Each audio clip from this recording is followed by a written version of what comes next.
Hey, how's it going, everybody? Today I'm going to be showing you my process that I took in modifying the headlights on my 2007 Porsche 911 Turbo. Obviously, OEM is going to be on the driver's side, and then the modification that I did is on the left. Basically, all I did was I pulled out the headlight, I opened it up, took off the lens, and I painted the chrome trim piece that was inside. So I'll get a little bit closer so you can kind of see the effect that I did. I haven't actually done the driver's side yet, so that's what I'm going to be showing you today. Now, there was a lot of questions as to whether or not light output for the high beams was affected, and I'll post up a couple pictures, but to answer that question and clear up any confusion, I don't believe so. As you can see, in Germany here, it's been cold. It's like 25 degrees Fahrenheit right now. So I haven't driven my car since probably mid-November, but hopefully within the next 3 or 4 weeks I'll be taking it out for the spring, so I can kind of get a better idea at nighttime if there was any effect to the output of the high beams. But like I said, I'll post a couple of pictures and I'll show why I don't believe that there was any negative effect to the high beams. The chrome part that I painted was basically for cosmetic purposes. It doesn't have any reflective capabilities whatsoever. And also on the 997 headlights, there's a bi-xenon projector, and then there's underneath it a halogen high beam bulb. So I would say probably 90% or better of the high beam light output comes from the bi-xenon projector. The little halogen bulb that's underneath it is basically kind of like an additional headlight bulb. It really serves very little purpose. And secondly, you can see on the stock headlight there's actually a reflector back there behind the halogen bulb, which I did not paint or change in any way on the passenger side. So there's still reflective properties with the high beam halogen bulb. It's cold as hell, so I'm going to go ahead and close the garage door and get started and show you the process.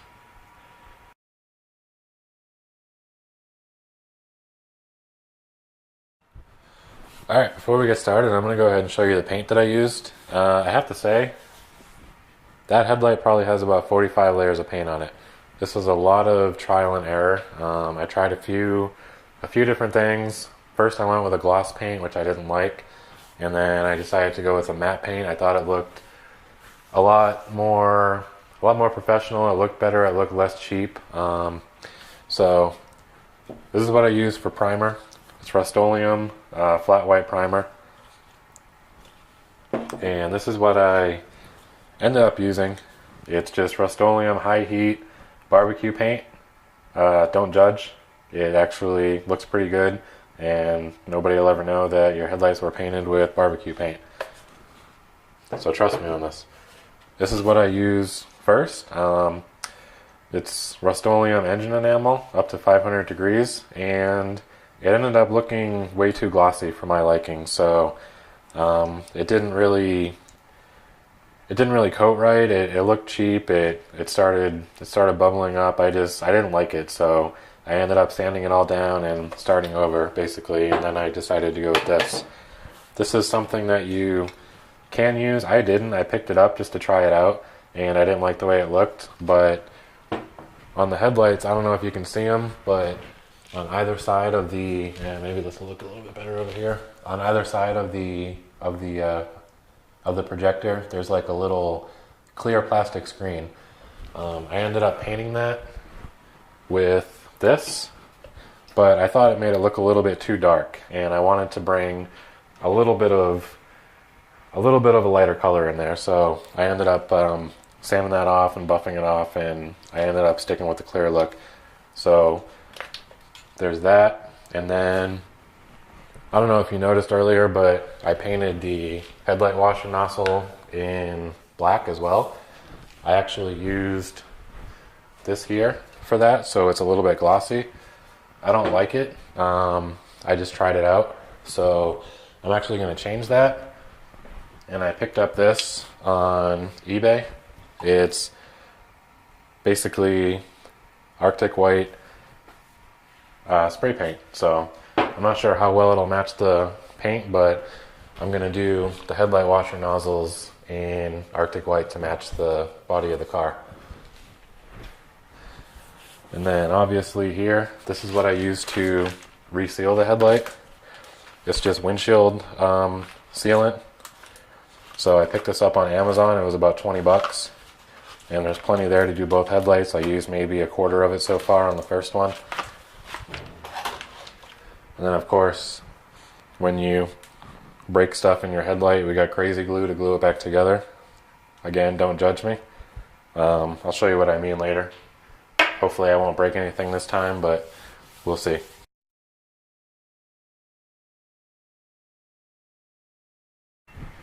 So your first step in this process is going to be to remove the headlight.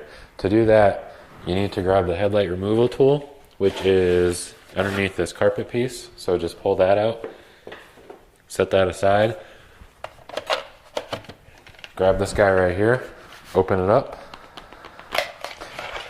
and then inside you'll see this guy here.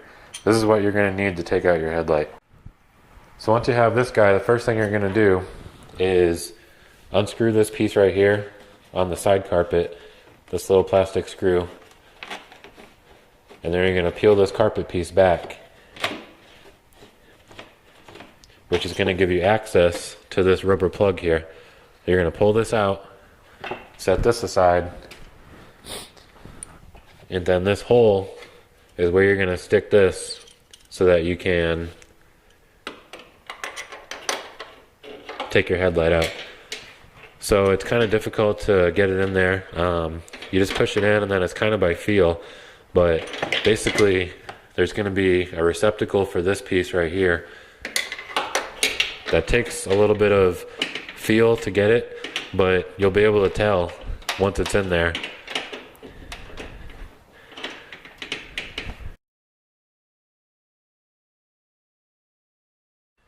So once it's in there, you want to turn it counterclockwise.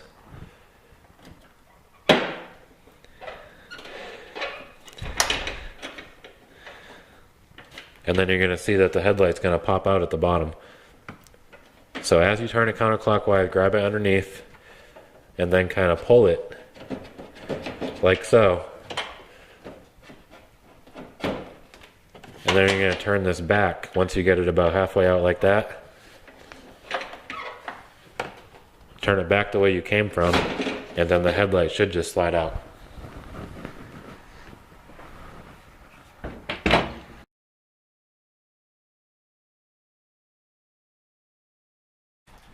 Alright, so now that we have the headlight out, this is going to be the fun part. This is probably the most difficult part out of the whole thing. If you can get through this, then the rest is all downhill from here.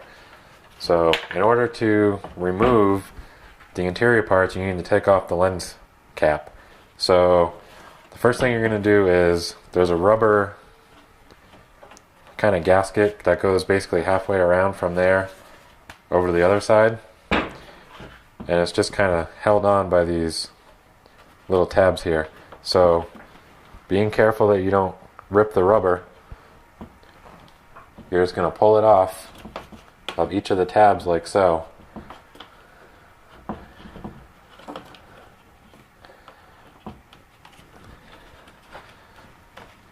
And you're going to work your way all the way around.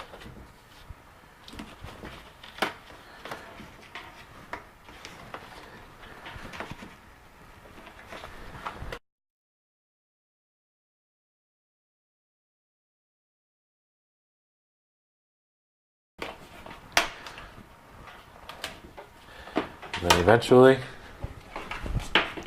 this piece will be free, and you're going to set that aside. So this is where it's going to get really tricky. The way that this is seated in there is basically this little black lip right here. It's basically like a U-shaped track, and then there's like a rubber gasket in there, and then the lens kind of sits in there and the gasket seals it.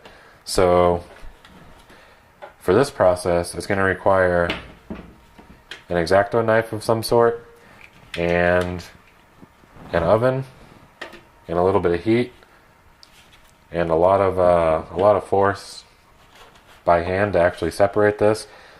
It's going to be it's going to feel like it's going to break. This is kind of a nerve-wracking part, and I'm not going to show myself actually cutting around this, but one thing I wanted to show you is it's really easy to cut right around here. You can see the gasket here, and pretty much all the way up to about right here and around here.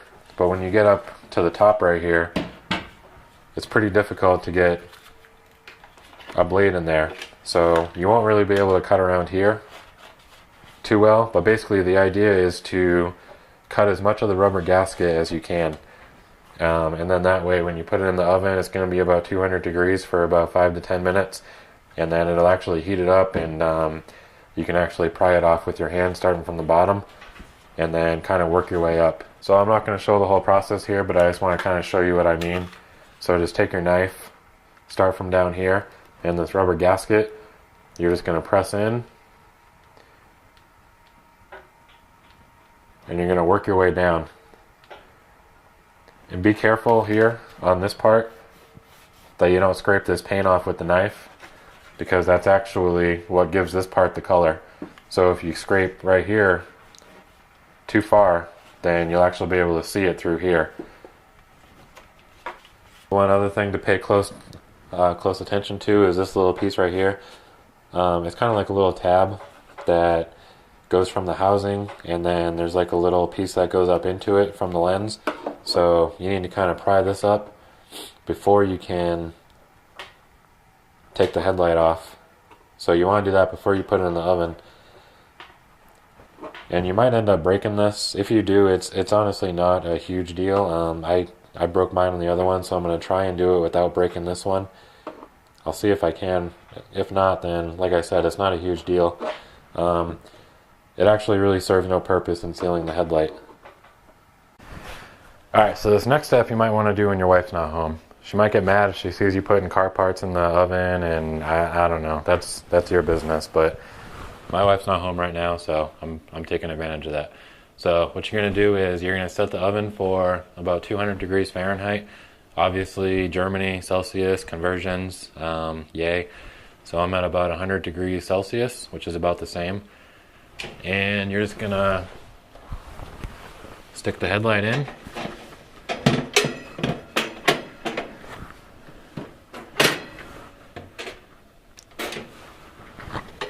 I think it has to go a certain way because, you know, German ovens are small. Everything's smaller in Europe. There we go. And then you're going to set the timer for about 5 minutes. And then you can sit here and watch it, or go have a cigarette, have yourself a beer, whatever it is that you do. I'm going to have root beer because I don't drink beer. And wait for the timer to go off.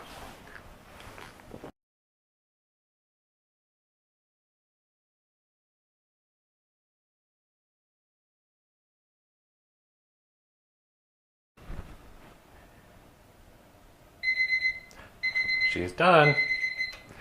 So for this next step, you're going to want to move kind of quick. And the reason being is because the heat actually loosened up the rubber gasket.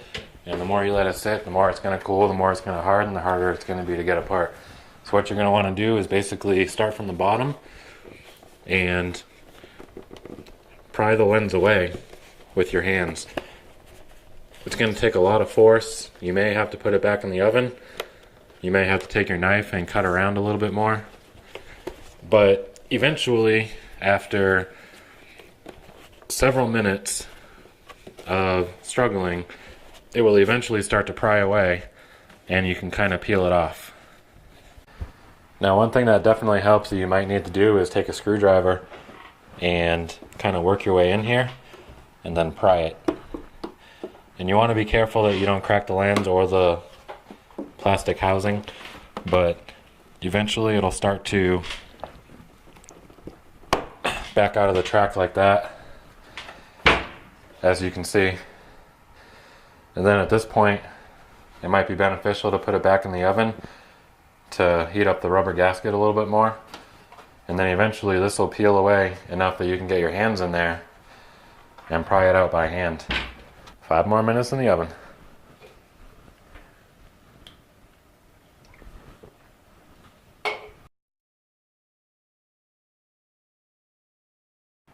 And there it is. Now, one thing I forgot to show you that I probably should have done before, I realized this as I was prying. One thing you want to do first is underneath here, there's a couple of screws. One goes here and the other goes here that actually hold this piece in. And you want to loosen those up before you start taking off the lens cap, because the bottom lip here is actually going to catch this and it's going to start to pull it away as you pull the lens off like this. So you want to make sure that this is free from the housing so that you don't break it. That's one mistake that I made, and I realized it halfway through as I was prying. I didn't tell you guys that in advance, but make sure that you take out these screws here before you take off the lens cap. So once you have the lens cap off and you have these 2 screws out, this is just going to slide out like so. It's held in by 2 little clips right here. 1, 2. And then this is the part that we're going to be painting. Alright, so now that we have the headlight disassembled, we're pretty much done with these 2 pieces. And this is the only thing that we're going to need, since this is all we're painting. However, before you can reassemble it, you're going to have to get all this old gasket off of here and in the track here. So you can either do it now or do it later. I prefer to do it now just to get it out of the way. But basically all you're going to do is take your X-Acto knife and you're going to shave all that gasket off. And it's going to make a mess. It doesn't come off in one piece. I wish it would. And you're not going to be able to get it all off, but get as much of it as you can. And then same thing in here.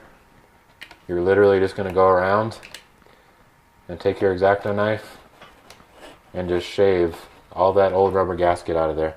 Make sure you don't drop any pieces back here, because you don't want to have any debris in here when you seal the headlight. But if you don't get all this old gasket off, then the headlight's not going to seal properly and it could leak. So I'm going to deal with that later, but for now, just so that I don't get any dust or debris in here, I'm just going to slide the lens cap back on as best as I can.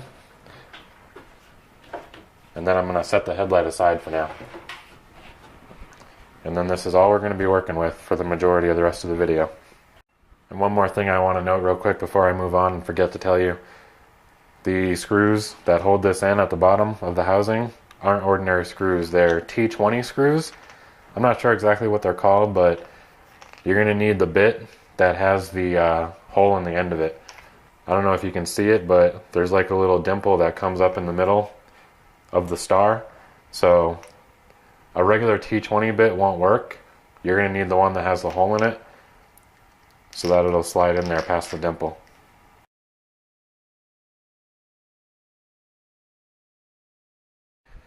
Alright, so moving on, the next step, since you're going to be painting, you're going to want to take these little metal clips off that snap it into the headlight housing.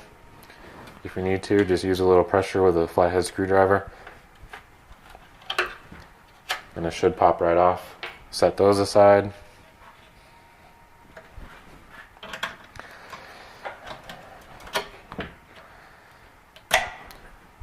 And another thing you're going to want to do, if you don't want to paint it, like I said earlier in the video, this is the piece that I was talking about on either side of the HID projector. It's a little clear screen. On the other one, I ended up painting it with the like the nightshades like lens tint, and I didn't really like how it looked, so I ended up sanding it off. But if you don't want to paint this, which I wouldn't recommend, you're going to want to take it out. And in order to do that, you need to take your Phillips head screwdriver, remove this screw here,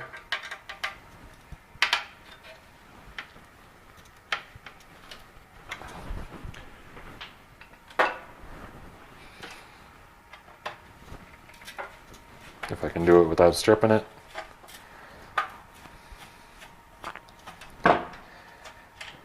Set this screw aside, and then theoretically this should pop out pretty easily, but it's kind of held in by a little tab right here, one on each side. When I did my other headlight, I accidentally ended up breaking off one of these, and that's why I said that the crazy glue comes in handy. Again, don't judge me. It's a learning process. This is the first time I've ever done it, so you can hopefully learn from my mistakes. So be very careful when you pull this out that you don't break either of these tabs off. Success. I actually managed to get it out without breaking one of these. Yeah, it's this longer one that breaks. You'll see when you try and take it out, but these tabs right here, you should just be able to push this up and out of these tabs, but this one's really tricky to get out. And when you try and push it up, it this part right here kind of bends against this, and that's how I ended up breaking the other one. But luckily I didn't break it this time. So when it comes to painting this, like I said earlier, you're going to use your primer first, do a couple coats of primer, and then whatever paint you chose to use. I would definitely recommend this, but ultimately it's up to you. If you choose to paint this part here, I didn't at first. You can technically mask this off with tape and leave this clear, but you could really see around the edge here, and it didn't look good. It looked like crap, so I ended up painting this whole thing.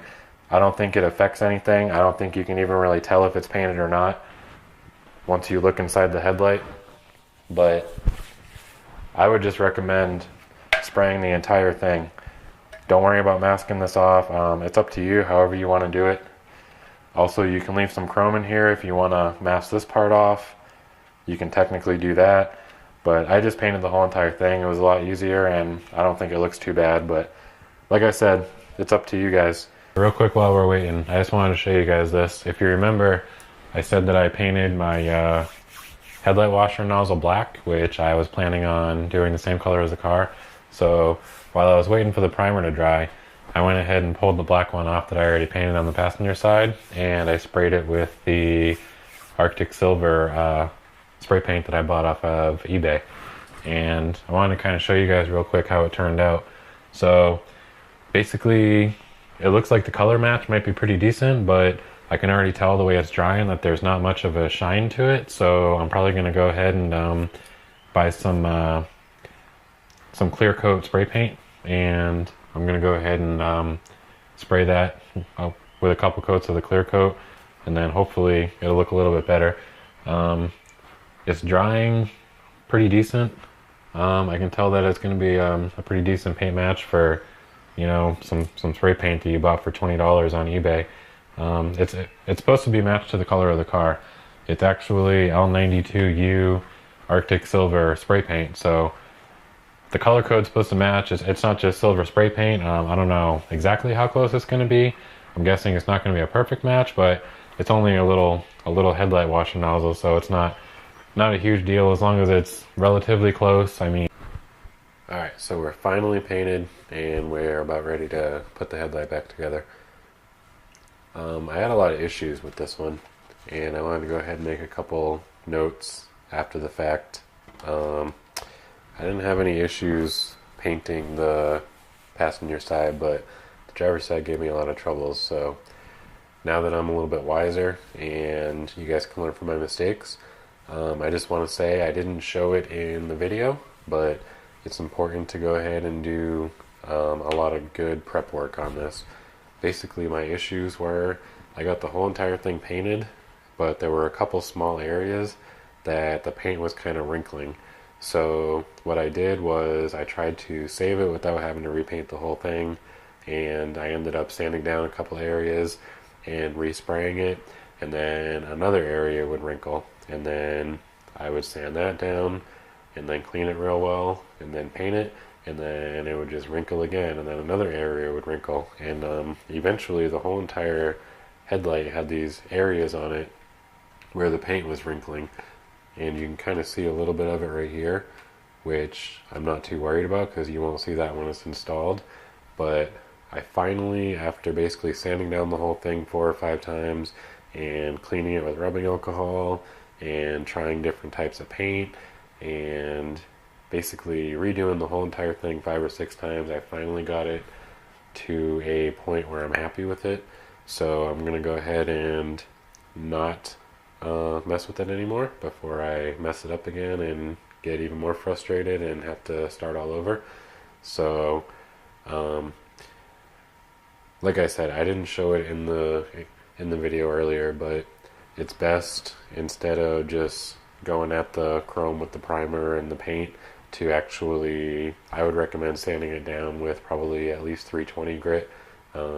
Just give it a light sanding, that way the paint will adhere a little bit better, and also make sure that you clean it before you go ahead and paint it with rubbing alcohol. I didn't show that either, but I think that was probably my issue. I'm honestly not sure why it was wrinkling, but it could have something to do with maybe some contaminants got on it and it wasn't letting it stick, or maybe I should have sanded it, or maybe it was just the paint, maybe it was the temperature. I'm not really sure what the deal was, but like I said, yeah, those are just a couple of notes that I wanted to go ahead and mention before we go ahead and proceed with putting it back together and reinstalling it back in the car.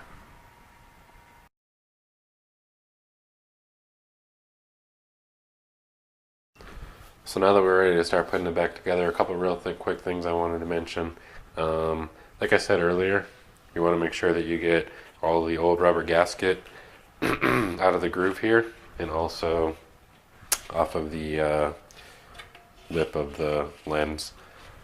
So I've already done that. This is all the old gasket. It comes out in a bunch of pieces. It doesn't just peel out in one solid piece like I would like it to, but a little bit of work and you can get most of it out.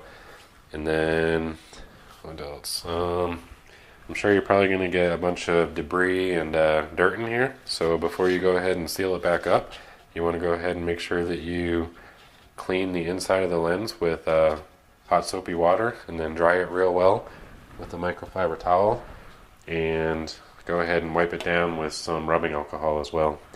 And that's going to get rid of any smudges or fingerprints on the inside. Alright, so the first thing you're going to want to do is put this plastic screen back in the housing. So you're just going to flip it around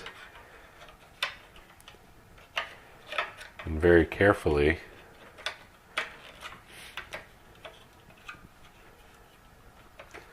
slide it back into place, and then pop these tabs back.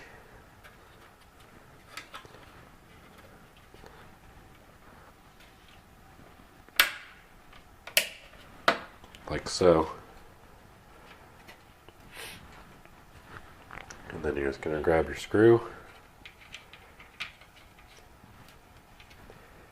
and put the screw back in. Next, you're going to go ahead and grab these metal clips, slide them back on here,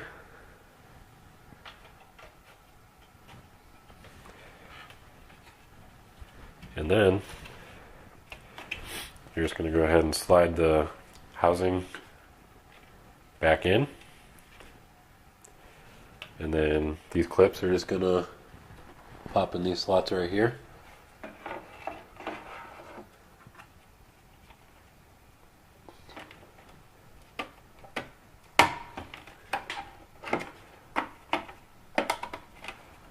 Like so.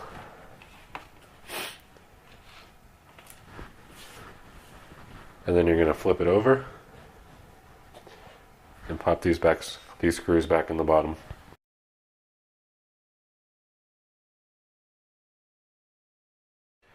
Alright, we're almost done. We're on the home stretch now. So what you're going to want to do now is take your windshield or headlight sealant, and you're going to want to basically line a strip around this groove here.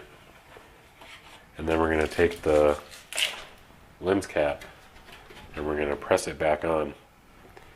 And it's important when you do this, this is very thick, so you want to kind of stretch it out and then lay it in and go all the way around. You don't want to have too much of it on there, or else you won't be able to get the headlight lens back on there flush enough so that it sits right with the body lines.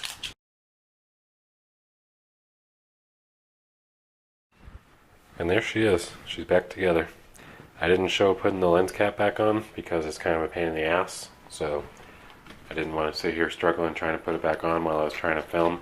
But basically what you can do after is kind of press the gasket down where it's sticking up like this, just to make sure that it's making a tight seal.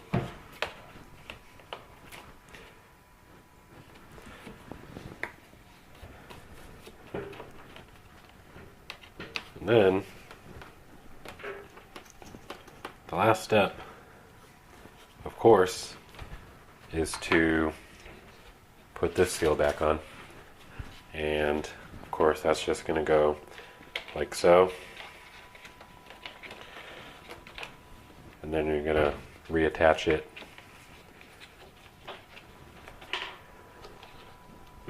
like this all the way around. So we're finally done, guys. That's all there is to it. All that's left now is to reinstall it in the car, so I'll go ahead and show you that real quick.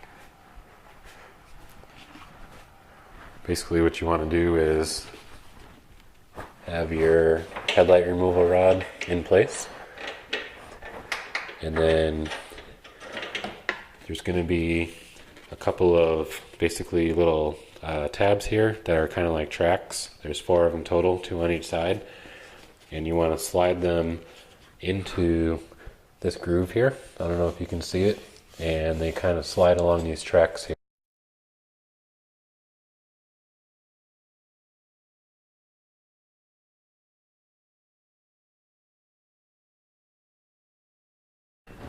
Alright, so once you have the headlight back as far as it'll go, you're just going to turn this.